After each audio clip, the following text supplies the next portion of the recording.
name is Carolina. I was born in Mexicali, Baja California, and migrated to the United States when I was 12 years old.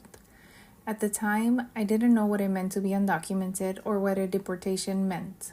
My awareness about the hardships and barriers associated with being undocumented crystallized until years later.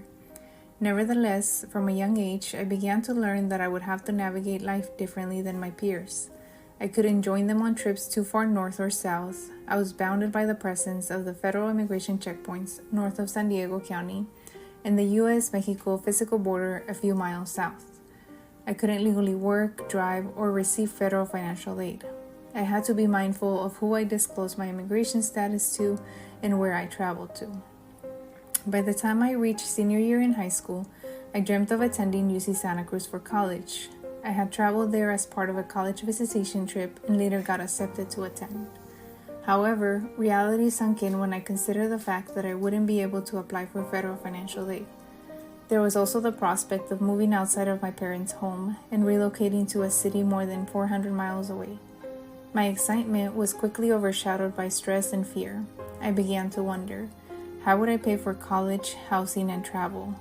How would I safely travel to campus and back home each time? I soon began to realize that despite my dreams of attending a 4-year university outside of San Diego, I would have to stay close to home. Looking back, I couldn't have imagined that I would one day reach my goal of graduating from college while undocumented. There were several moments where I contemplated dropping out of school. Along the way, I'm thankful to have received support from my family, friends, mentors, and even strangers. With their help, I was able to persist through the hurdles, doubts, and fears. And in 2011, I launched the My Undocumented Life blog to be able to give back to others in the same way that so many had supported my educational journey. At the time, I was applying to graduate school while undocumented, and I couldn't find any resources online that took into consideration one's lack of legal status, so I began blogging about my personal experience.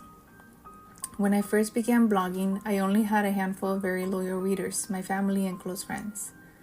Over the years, My Undocumented Life has evolved into a national online platform. Today, the website has received more than 2 million views, and it is shared across more than 200 schools and organizations. Its mission is to provide up-to-date information and resources to undocumented students, their families, and allies, including educators, counselors, and administrators. In the years that followed, I went on to successfully graduate with my master's in sociology, and in 2020, I received my PhD from Harvard University.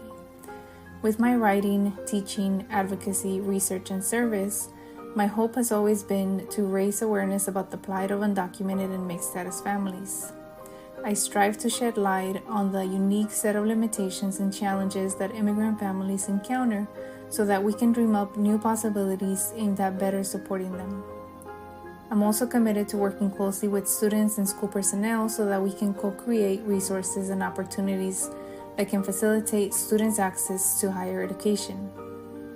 In any space I find myself in, I hope to let undocumented students know that their stories matter and that they are not alone. There is an entire community here to support them, and I am someone who remains committed to be part of that community.